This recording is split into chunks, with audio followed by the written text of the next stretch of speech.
vemos aqui, através dessas cenas, é que na verdade Jesus nos ajuda a entender o nosso foco, o foco da nossa missão. Se eu fosse dar um tema para este sermão, ou essa reflexão, seria foco da nossa missão. E me chama a atenção dois gestos aqui nesse texto. Primeiro, o gesto do leproso, ao pedir de joelhos a Jesus, dizendo: se quiseres. Me chama também a atenção o gesto de Jesus, estendeu a mão e tocou. Estes são, na verdade, aspectos da nossa missão. A missão de Jesus deve ser a nossa missão. E é interessante porque me preocupa muito de ter a integração entre a nossa palavra e a nossa ação. Porque muitas vezes nós falamos uma coisa, e às vezes até nós cantamos uma coisa. Eu acho que o período que a gente mais mente é o período que a gente canta, né? A gente cantava aqueles hinos: a ti seja consagrada, não é? E aí na hora H a vida não era consagrada, né? A ti entrego a minha vida, coisas desse tipo que a gente canta. E aí quando a gente chama o indivíduo para um trabalho de evangelização, ou chama um indivíduo para orar com a gente, não é bem assim. Pede o carro do indivíduo para ajudar a servir na obra, não, está escrito lá: Deus é fiel, mas não é fiel a mim, né? Mas não é fiel ao meu carro, essa coisa toda. E aí a gente percebe uma dicotomia entre aquilo que a gente fala e aquilo que a gente muitas vezes faz. É interessante no texto que a prática missionária de Jesus une aquilo que ele falava e as suas próprias ações. Mas na prática missionária de Jesus a gente percebe duas vertentes que eu fico admirado. Primeiro, Jesus Cristo, ele faz opção pela Galileia. O que quer dizer com isso? Ele faz opção por começar o seu ministério pela periferia. Ele não começa em Jerusalém. Ele começa pela periferia de Jerusalém. Com isso, ele faz opção pelos marginalizados. Ele faz opção pelos mais pobres, a começar por aqueles que ele escolhe para trabalhar com ele, para serem seus discípulos. Pescadores, eram gente marginalizadas porque eram cobradores de impostos, era todo tipo de gente.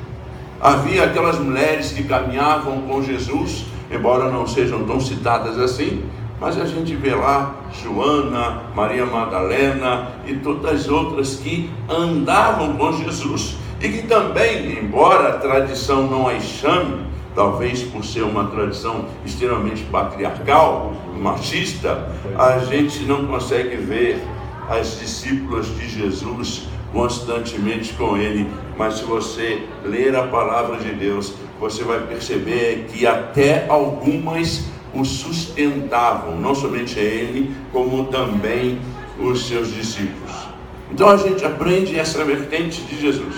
Agora a gente aprende também um modo de missão de Jesus.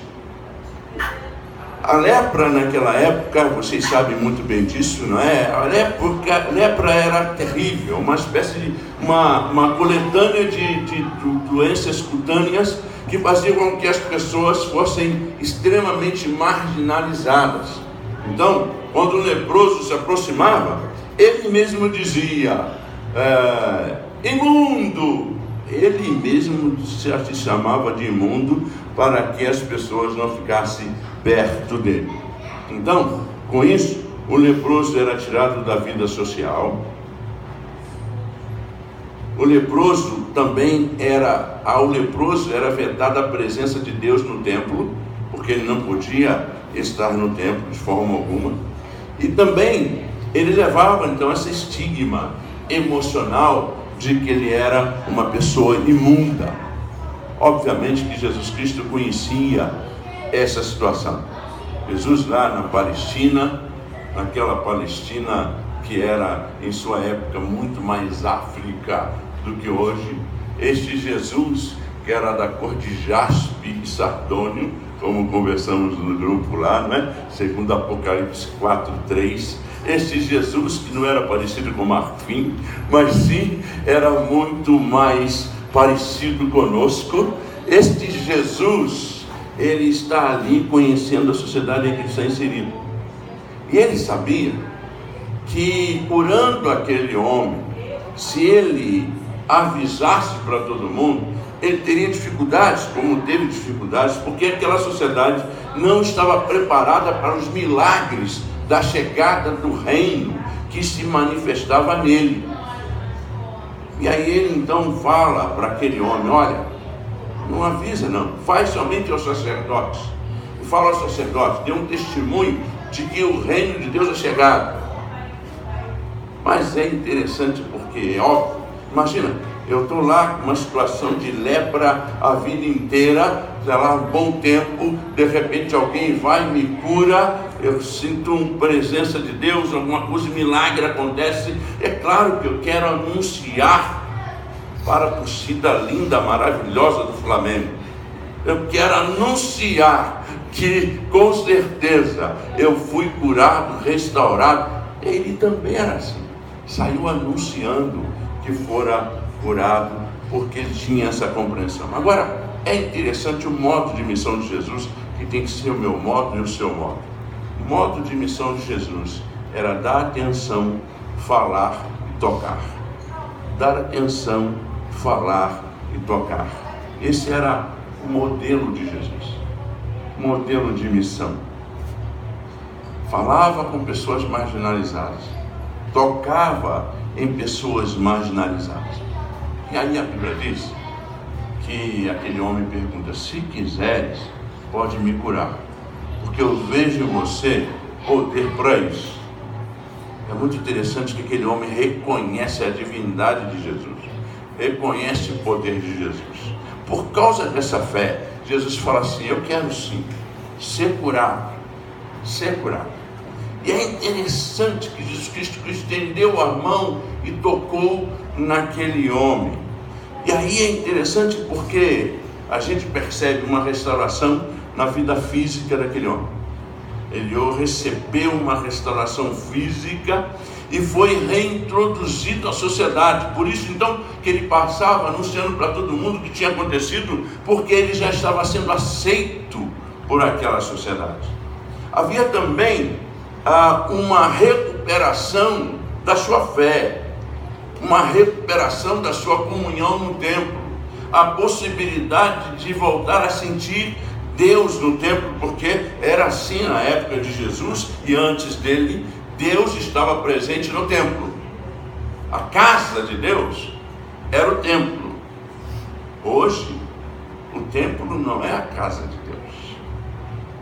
A casa de Deus somos nós. Nós somos templo do Espírito Santo. Mas a presença de Deus naquela época estava no templo. E foi então restaurada essa possibilidade dele estar no templo adorando ao Senhor. Então Jesus Cristo confere fé e restaura a sua vida também nessa área. Como Jesus Cristo também restaura as suas emoções. Eu fico imaginando aquele homem completamente restaurado, porque ele andava na rua e ele já não dizia imundo, porque ele já não era imundo, porque Jesus Cristo tocou. Quando Jesus Cristo nos toca, ele faz milagres. Amém. Por isso, irmãos, a missão da nossa igreja, a missão da igreja e a nossa missão tem que passar por esse ensino de Jesus. Nós precisamos estar atentos às pessoas, dar atenção a elas. Nós estávamos lá realizando um curso numa igreja lá em Copacabana e chegou uma senhora de rua e a moça pediu para que eu atendesse e a gente foi atendendo aquela moça. A Rebeca, que é da igreja, desceu também, a psicóloga, começou a conversar com ela e aquela moça começou a agradecer simplesmente a atenção que nós estávamos dando a ela. Simplesmente a atenção que estávamos dando a ela. Lembro-me que, já contei para vocês, eu acho, mas eu estava num trabalho no Salvador não, em São Paulo. E nós fazemos um trabalho chamado Projeto Aquecer, na Igreja Batista em Vila Marina. E saímos meia-noite para as ruas, como a madrugada com carinho acontecia aqui no Rio de Janeiro. E nós então estávamos conversando com o rapaz e alguém me chamou, pastor, pastor. E ele ficou olhando para mim e disse, que isso, você é pastor?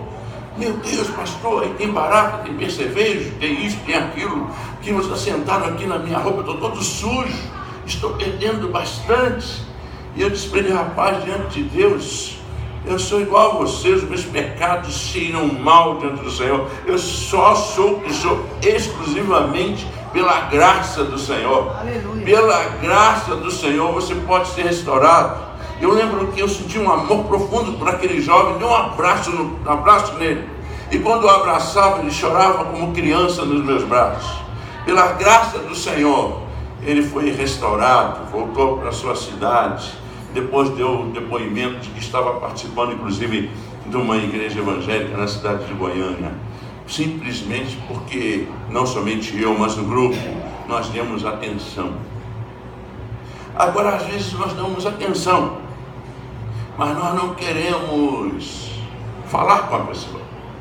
Nós não queremos ter uma interação com as pessoas. E, às vezes, a gente só quer falar e a gente não quer ouvir essas pessoas.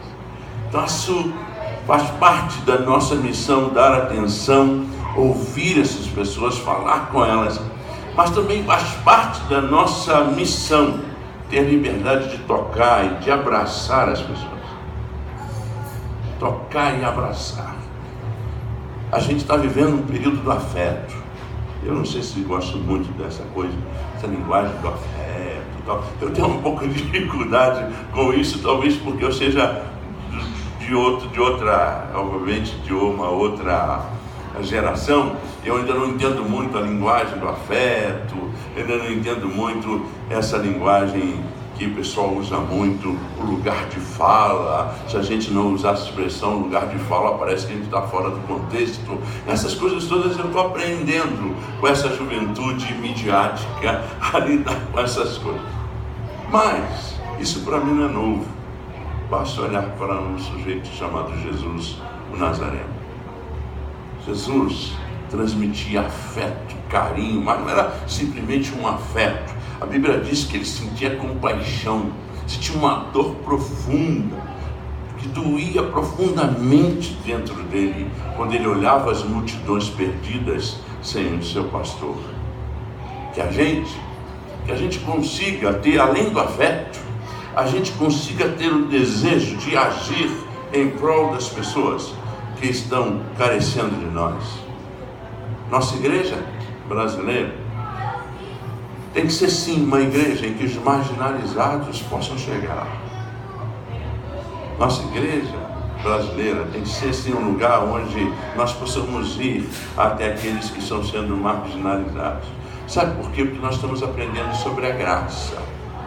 A graça de Jesus. Jesus por graça nos tocou. Jesus por graça deu atenção a nós. Jesus por graça fala a nós e nos ouve. Portanto, nós precisamos fazer com que aquilo que nós vivenciamos seja uma prática na nossa existência e nossa missão. O foco da nossa missão tem que ser gente. Não tem que ser a nossa instituição. Não tem que ser a nossa denominação.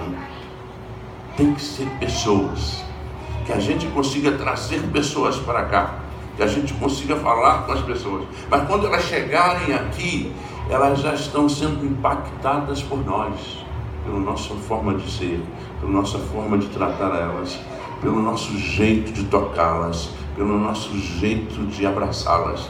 E ao chegarem aqui, elas não cheguem numa instituição, elas cheguem num lugar de pessoas que entendem que são objetos exclusivos da graça e da misericórdia do Senhor. Amém? Amém? Que Deus nos abençoe, que Deus nos guarde, que Deus faça assim conosco. Vamos louvar ao Senhor.